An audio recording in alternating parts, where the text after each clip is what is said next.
So I do have questions about Will Duffy.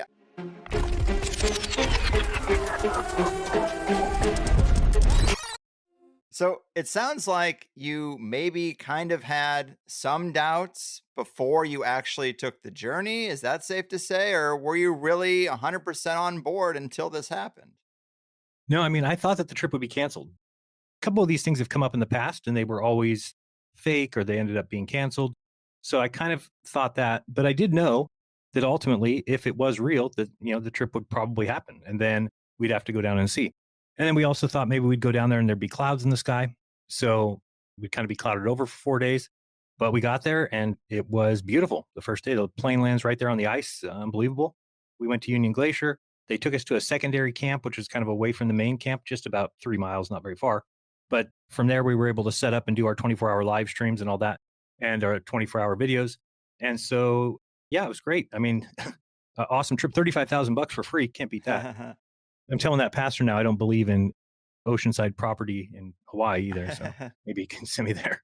I like that. So I do have questions about Will Duffy. I am not even vested in the argument, but I do find it strange that a person would care so much as to spend 35 grand maybe just for you. I don't know the total cost. I'm thinking six figures possibly. Oh, easily. Yeah, okay. 100 grand of their own money to convince strangers they don't know about the shape of the earth. If you're confident that the flat earth is dumb and those people are dumb, move on. Like, you have to think that he knows that it's not going to convince everybody, that people are pretty much dug in to their perspective, and something they see through a screen, your trip, is not going to convince them. Is he focused on just convincing the actual four who are literally there? I just think it's a little weird. And of course, flat earthers have gone after his background since this has happened. And it is a little strange. He's been sued in the six-figure numbers for fiduciary duties when he was in finance. And now he's a pastor. And I think, if I was trying to dissuade flat earthers away from their position, a pastor is a perfect person to do it because there is a religiosity to the whole argument. So a pastor subconsciously says, hey, you don't have to give up your religion. You just have to give up your physical model. So I find, conspiracy guy, I have to wonder what the hell's going on. What are your thoughts on Will Duffy and why he cares so much? Yeah, I mean, his story checks out as far as why he cares so much as far as with me. And he did seem to, I guess, I wouldn't know what having money's like. So I think that, a lot of people talk about him like as if he's one of us, that he, is basically struggling to get by. I don't think that that's the case.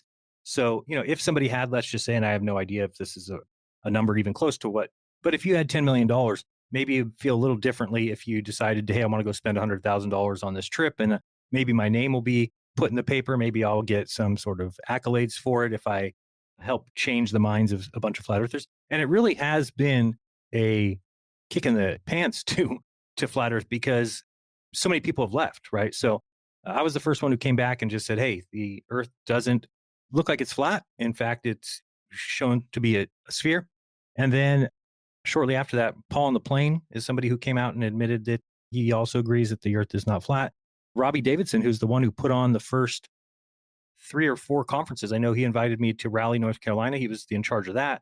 He also invited me to Edmonton, Alberta, Canada, and also he was in charge of the one in Denver. So he did those 3 plus more, I think. And he also came out and made a post on Facebook saying, here's my 10 points. This is why I now believe that the earth's a sphere. So that ended up being kind of flat earthers looked at that as suspicious because those 3 are friends and those 3 were involved in the same YouTube channel where they were selling some cryptocurrency called Axion. So people have pointed fingers at that and said, oh, this is to get them out of financial issue or trouble. And then there's been a lot of other people that have backed out, but not really any major names besides those ones. So yeah, it is definitely weird, everything that's gone on. But Duffy to me was always honest. He was good to me. Again, the guy's buying me a $35,000 trip. So that's a good way to get friendly with me if you want to buy me a trip. But he seems like he's on the up and up. And he did kind of turn sinister over the time period. And I kind of gave him a hard time for that. I'm like, man, this guy was a really nice guy at the beginning. And then towards the end, he started to really kind of be like this character, almost like the villain to flat earthers, but I have to give him a break because then when I came back and became a globe earther, it took me like a month and I was just yelling at people. So it's like he lasted 6 months at least before he became the villain. I didn't get that far. I was just already pissed off. So yeah, it's been kind of crazy because they are displaying a lot of cult like activity. They've had to adopt some new sayings that they came up with. One of them is you can't tell the shape of the ground by the lights in the sky, which is just insanity to even say because what they're doing is they're just outlawing a certain line of evidence. And that's not allowed anywhere else. We don't have lines of evidence that people can just come around and say, oh, we don't look at that. Well, no, we can look at the blood splatter on the wall to get the murder weapon. And we can look at a woman's urine to see if she's pregnant. So you can look other places or things for evidence of another thing. So, we have a measuring stick in the sky, and that is the sun. And it's a measuring stick because a measuring thing is just rigid. It has to be the same, right? So a ruler, you can take it around, measure everything, and get your inches or whatever. But with the sun, it doesn't change. It's 24 hours. It goes around the earth in 24 hours. It's got its known path. It's been known for thousands of years. So there is no question there. So you can take a map. If I handed you a map, you should be able to look at it and make sure it jives with the sun. If it doesn't, then you don't live where the map says. So there is no jiving the earth with the flat earth map anymore. It doesn't account for anything.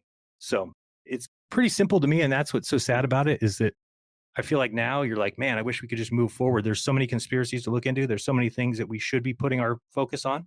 And instead, there's this fight going on, a truther fight. And that's why I do ultimately think it is some sort of a psyop where it actually steals from the truth movement because anybody who's educated or works in those departments or works in those sectors, if they hear somebody is a flat earther, they're just going to dismiss them outright and probably rightfully so. And that hurts the truth movement because you might have other people looking into things, 9/11, whatever you want to say, COVID. And if you then say, oh, I'm also a flat earther, then it kind of discounts all your other work. So it's unfortunate, but I get it because a lot of truthers have gotten to the point where they just say, well, they're lying to us about everything. So this is just another thing to add in there. Although I feel better knowing that at least we weren't lied to about everything. Yes, and that was my problem even 7 years ago with the budding flat earth movement is it just seemed like two flat earthers. If I wasn't on board with that, then nothing else mattered. I might as well be a normie shopping at Walmart watching American Idol at night and there's no nuance at all. And that was troubling to me. Sure. And I agree. Cult like behavior, it does take away from all the other real world conspiracies. I've had a lot of guests recently that focus on geopolitics. They think we're a year away from a serious World War III. And yet there's just shows like Globebusters going after the same thing they've talked about for 5 years. It's like, well, where is the nuance? Where is saving some time for the vast number of false flags, assassinations, coups, globalism, Zionism, all these things that should be talked about? It's a curious thing. I understand the obsession because it is paradigm shifting more so than any other thing. And a lot of us got into conspiracy because we got a little charge from having our mind blown by something. And then that probably goes away until flat earth. And then your mind is truly blown to that next level and you don't want to go back. But I do want to get a little bit into the aftermath of all this. I don't know David Weiss. In fact, the last message you and I had on Facebook where we communicate was a couple years ago. You asked if I would bring on Flat Earth Dave and you together. And I had said that I was happy that I did a couple of Flat Earth shows, but I didn't want it to take over the show. So I didn't want to do that. And I always had fond memories of our interview and fond feelings of you. I probably wouldn't even paid that much attention to the Antarctic trip if you weren't the guy there. That made me more vested in it. And now I want to know about what happened since, because it seems like after a decade, you and Dave are no longer friends, and even your own community and other flat earth researchers have turned really nasty towards you, all because you changed your mind on one issue that, in the grand scheme, is it that serious? Is it that big of a deal? Obviously, it is that big of a deal. These people have really gone to levels I never even expected, and that's saying something. Tell us about that. What has happened? So let's just start at the beginning. When I got back, the number one thing was Dave Weiss has been, on my shows. He's been a friend for 10 years. And so when I took the decision to make the trip, he got kind of upset and was kind of telling me it's a scam, it's a setup. You're going to go down there, they're going to kill you, they're going to do all these things. And he started calling the pastor a Satanist. And I was like, what are you calling him that for? Where do you, oh, he's against the truth. He's against the flat earth. So he's a Satanist. I'm like, well, that doesn't make you a Satanist. He's not a real pastor. He doesn't have a real church. I'm like, no, people have gone there. You can go to his church. He's real. So we go down there. And then when we come back, I have not talked to Dave. So since then, he has not called me. He's not reached out. And when I got back, I was hearing him. At first, he was trying to do some debunking because there was a lot of people who claimed that there was green screens or claimed that it was fake. And so Dave was kind of helping to quiet some of those nonsense ideas. But then it got to the point where I think he realized what it ultimately meant. So he switched his tune to they faked the sun and I just happened to buy it. Austin Whitsitt and I are too dumb to realize what the sun looks like, I guess. And so he started saying it was a plasma laser beam sun. But, we did things when we were down there. I took a magnifying glass and burned paper when the sun was in the north and when it was in the south to kind of make sure people knew it was the sun. We took sunspot observations of the sun at all times. We have a 24-hour time lapse of that.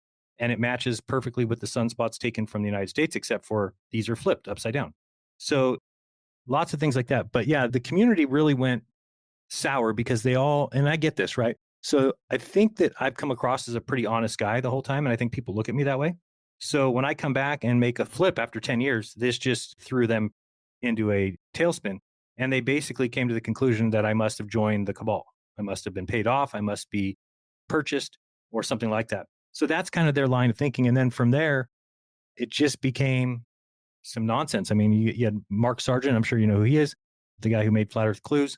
He started making accusations that these three that left shortly after me, that they're involved in some sort of a SEC violation and that they're getting paid off. And then he said Patricia Steer got given a car in exchange for her lying about the flat earth. They've just been making these blanket accusations.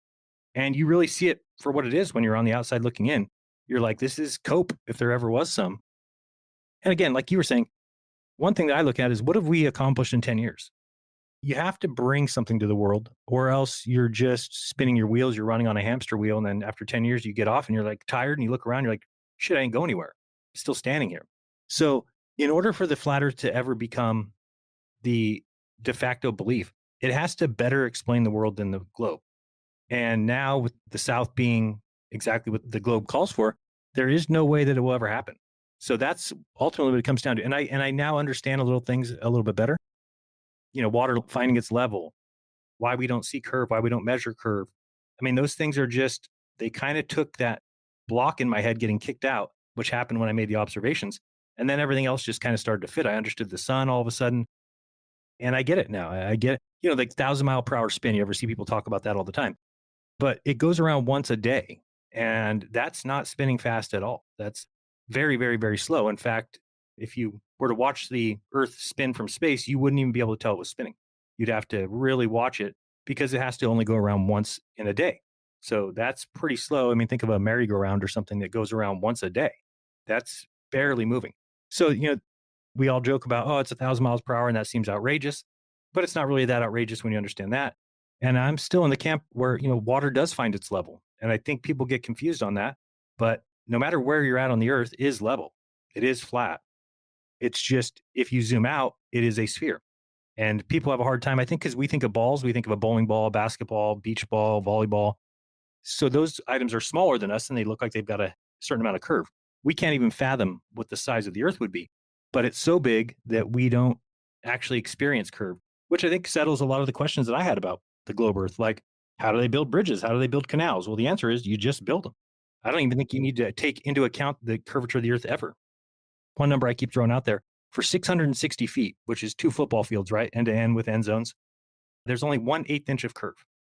And if you got past those 2 football fields and went to the next 2, there'd be 1/8 inch of curve.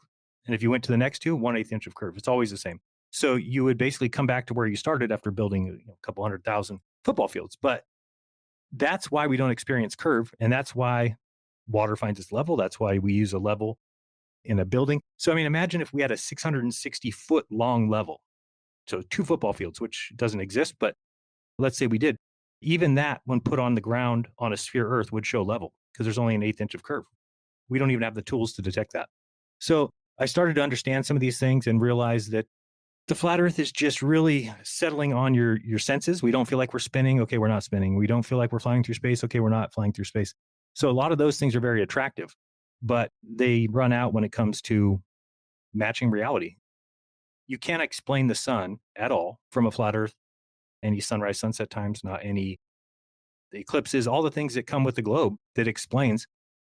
So I just got to the point where I said, oh, the flat earth will never go up against the globe. It'll never defeat it in any way. Yeah, yeah. It can be difficult because of the scale and the orientation to work all these things out. And my reservations when people have said to me, what's holding you back from committing? It really always has been the sun and moon. It's just like, it's not really so much about the arguments on the ground and what it looks like. It really is like, well, then what is that in the sky? Because in the conventional model, there is an explanation. I don't know if it's right, but it is a explanation that checks out to me. Maybe because I've been indoctrinated since preschool, but regardless, it makes sense. So I'm actually kind of weird. Now I look at that and I kind of think to myself, well, maybe it's a good thing. As crazy as that sounds, is because it's so counterintuitive, but it's already been figured out. It's already been mapped. It's already been solidified.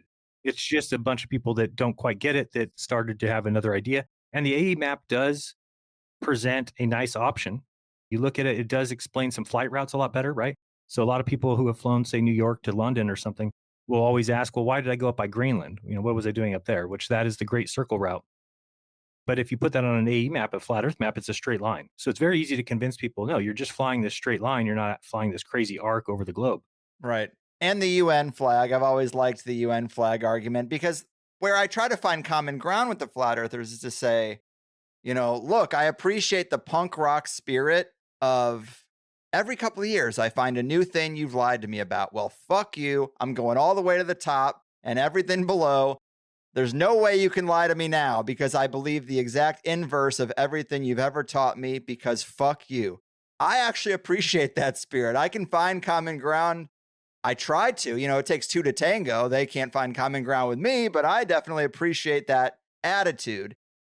Yeah, and those are my people too, right? I mean, I went and spoke down in LA at a skeptic camp. They wanted me to come speak about the trip, and I went down there and I met this girl after who was asking me if I wanted to smoke and this and that. I was like, yeah, we'll hang out after. Then she started going into this thing about how she was almost in a cult because she almost believed that there was a trans agenda and she almost believed that Trump was a good guy. And I was like, oh man. And then she started calling me that night. I just didn't answer because it's like, these are not my people. Yeah, yeah. So the things I've seen written and said about you online are brutal, completely uncalled for something so arbitrary as a personal feeling about the earth shape. Even losing friends over that is sad to me, but I think the reason so many people are angry and having such an emotional reaction is because you spent 10 years making every pro flat earth argument there is, looking at experiments, elaborating in depth on why the flat earth model makes more sense. And then one event, one new data point, essentially, you just kind of laid out how it's more than one thing, has you doing a complete 180. I think people would be far less reactionary if you said something like, the 24-hour sun was not what I expected to see. I need to revisit this and see how it all fits together.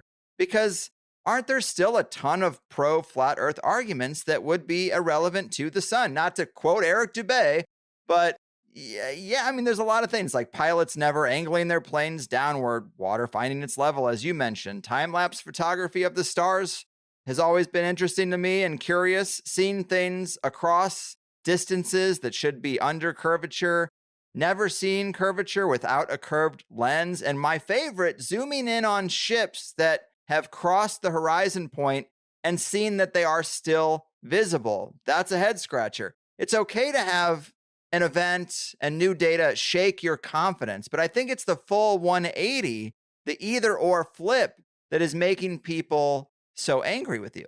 Well, that's multiple things, right? So one of the things was that my plan was when I was coming back was, okay, I'm going to go back to the drawing board. We're going to have to relook at things again. And what happened instead is everybody was calling it fake. Half the group was calling it fake. The other half of the group was saying it doesn't matter. And it became very clear to me that we no longer have the people in the movement that actually want to do the work. They now think that they're so sure that the earth's flat that they can just make up excuses for anything that comes and goes against your worldview. Well, I saw that as a problem. That's a cult. If everything that comes from outside your worldview is just declined and said it doesn't exist or is fake or doesn't matter, well, then you'll always be stuck in that belief, regardless of your actual merit.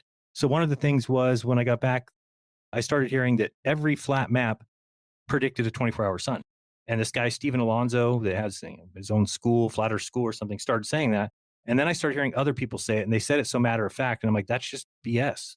There is no flat map that calls for a 24-hour sun. So where are you getting every flat map calls for it? Well, these are just lies that are told by people who at this point, I think know what's going on. I think that they know that they've got this audience kind of where they want them. So now the grifters are pouring in. Now some of these guys that just don't seem to be honest to me. And then you had like Eric Dubay, right? Eric Dubay, who has a book, 200 Proofs. And in that book, it says that the 24-hour sun doesn't happen in the South. So when we said we were going down there, the very first thing he did was put out a video saying it doesn't matter if the sun does circle down there because Lady Blount in 1905 or something said that they acknowledged, the Zetics acknowledged that there's a 24-hour sun. But then she says in the next sentence, but we have no way of explaining it. So the same thing is true 120 years later, that there's no way of explaining it. And so it doesn't matter if she said it. And then if she said it and he knew that, why did he put it in his 200 proofs? Because now it's not a proof anymore, since it's obviously the opposite. So then when we got back, he made a video saying that we faked it inside of an Amazon studio. So these guys are just, at this point, they'll make up anything. And then the community itself, because they're so gung-ho, I don't know if you've seen these guys on Facebook and stuff, they're rude. They're like children. I keep describing it as my metaphor for it is it's like you're at a bowling alley and there's a professional bowling team bowling on two lanes and they're throwing 230s and 240s and just nailing it, strikes, spares. And next to them, they put a bunch of snot-nosed kids that have bumpers up and they're yelling and they're screaming and they're telling the bowlers, the professional bowlers, you guys suck. And they're like, what? You're bowling sevens and fours. And they're like, yeah, but you guys suck and we do it better than you. And they're like, you certainly don't. And then there's even some guys on their team that are like, we don't have lanes, we don't have balls, we don't throw. We just know we're better than you. Because that's what flat earth is now. At this point, they actually say, we don't have a map, we don't have a model, we make no claims. But then you don't do science, go home. Because you can't come into a scientific conversation with no claim, no map, no model. That's the point of science, is to make claims and then back them up with evidence. And whichever one best fits the observations is probably the truth. So flat earth has gotten away from that.